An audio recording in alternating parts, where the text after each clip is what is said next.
नमस्कार, TV9 मराठीमध्ये आपल्या सगळ्यांचं स्वागत। मी निखिला। महत्त्वाची बातमी अमित ठाकरे यांच्या निवडणूक लढवण्यासंदर्भात।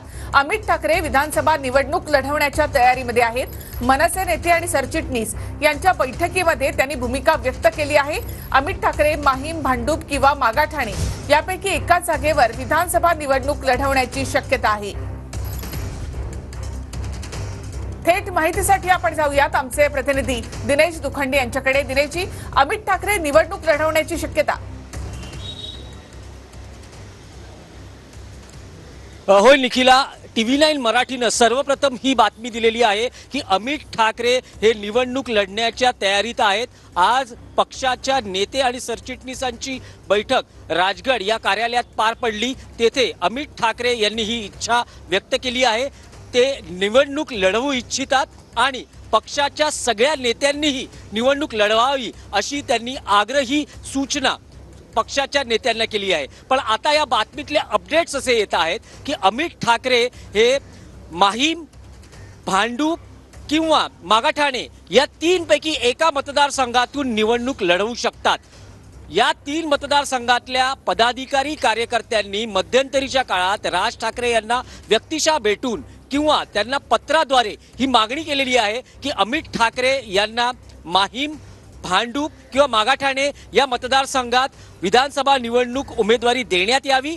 आम्ही त्यांना जिंकून आणू असाही आत्मविश्वास या कार्यकर्त्यांनी व्यक्त केलेला आहे। त्यामुळे अमित ठाकरे या तीन मतदारसंघांपैकी नेमका कोणता मतदारसंघ निवडतात या बाबतीत आता उत्सुकता असणार आहे।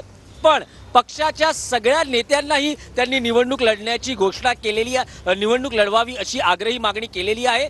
तसंच विधिमंडळ राजकारणात दुसरा ठाकरे आपल्याला या निमित्तानं बघायला मिळू शकतो। कारण अमित ठाकरे हे जर निवडणूक लढणार असतील तर त्यांच्यासाठी सुरक्षित मतदारसंघ आणि जो पक्षाचा बालेकिल्ला आहे असा मतदारसंघ निवडला जाईल। आपण 2019च्या निवडणुकीत आदित्य ठाकरे यांना वरळीतून शिवसेनेनं लॉन्च केलं होतं विधिमंडळ राजकारणात। तशाच पद्धतीचं राजकारण आपल्याला आता या निवडणुकीत मनसेच्या बाबतीत आणि अमित ठाकरेंच्या बाबतीत बघायला मिळतंय का हेही पाहणं महत्त्वाचं असेल। सगळ्यात महत्त्वाचं असं आहे की भांडूप, माहीम आणि मागाठाणे हे तिन्ही शिवसेनेचे मतदारसंघ आहेत। शिवसेनेचे आता दोन भाग झालेले आहेत। त्यामुळे शिवसेना युबीटी आणि शिवसेना शिंदे गट नेमकी अमित ठाकरेंच्या बाबतीत काय भूमिका घेतो?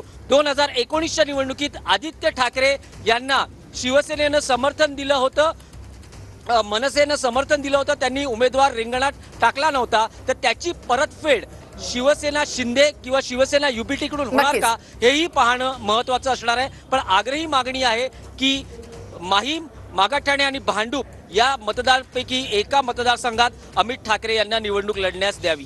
धन्यवाद दिनेश। एकूणच माहितीबद्दल तर अमित ठाकरे स्वतः निवडणूक लढवण्यासाठी इच्छुक असल्याचं देखील कळतं। तसंच इतरही नेत्यांनी निवडणूक लढवावी असा आग्रह अमित ठाकरे यांनी धरला आहे।